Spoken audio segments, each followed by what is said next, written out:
قدرت نے انسانوں کو پہاڑوں کی شکل میں جہاں دیکھنے کے لیے خوبصورت نظارے فراہم کیے ہیں، وہیں ان پہاڑوں میں بہت سے خزانے بھی چھپائے ہیں۔ وقت گزرنے کے ساتھ انسانوں نے پہاڑوں کے پتھر کو کاٹ کر اپنے استعمال میں لانا سیکھ لیا ہے۔ اس استعمال کی ایک عمدہ مثال ماربل کا پتھر ہے، جو خاص پہاڑوں میں پایا جاتا ہے۔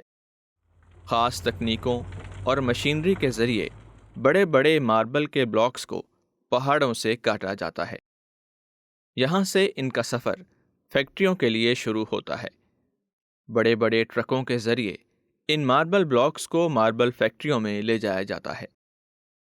ماربل فیکٹری کاروباری نقطہ نظر سے نہایت اہم ہے۔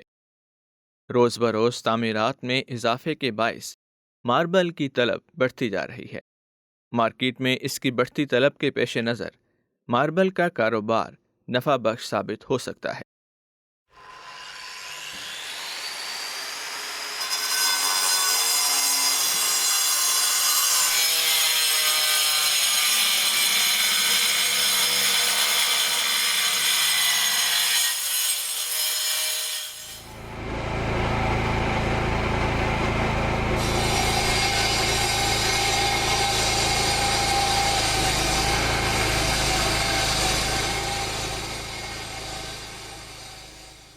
میرا نام محمد ریاض والد سردار علی۔ مجھے 18 سال ہو گئے ادھر کام کرتے۔ مین کام ہمارا ماربل کٹائی کا ہے، اور یہ ماربل کٹائی کر کے ہم اپنے شہر میں گاہک کے حساب سے سپلائی کرتے ہیں۔ یہ ہمارے مختلف علاقے پاکستان کے مختلف علاقوں سے آتا ہے۔ مثلا کہ ادھر یہ سارات کا ایریا جو ہے، بنیر ہو گیا، مماند ایجنسی ہو گیا، سوات ہو گیا، شاپ قدر ہو گیا، ان مختلف ایریوں سے یہ ماربل آتا ہے۔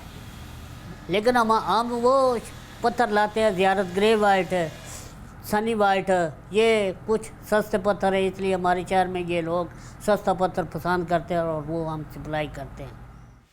ماربل تعمیرات میں مختلف جگہوں پر استعمال ہوتا ہے۔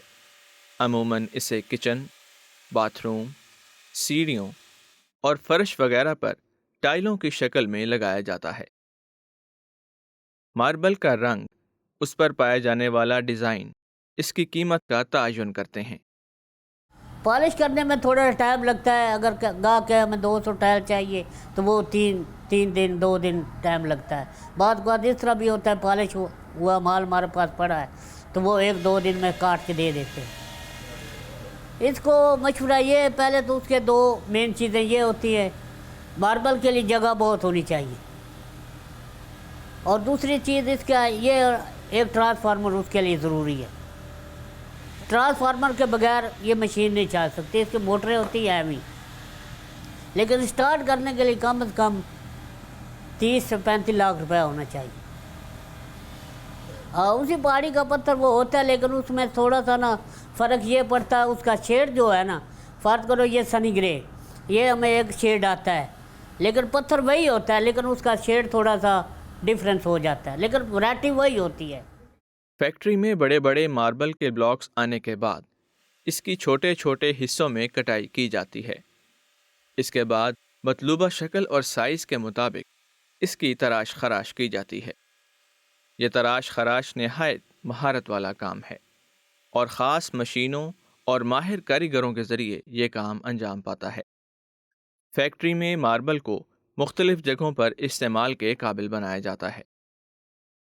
ماربل فیکٹری کا کاروبار اگر مارکیٹ کی ضروریات کو پیش نظر رکھ کر کیا جائے تو یہ نفع بخش ثابت ہو سکتا ہے۔ اسی طرح تعمیرات کے شعبے میں ہونے والی تبدیلیوں کو مد نظر رکھتے ہوئے اس کے مطابق اس کاروبار کو ڈھال کر ایک اچھا ذریعہ معاش بنایا جا سکتا ہے۔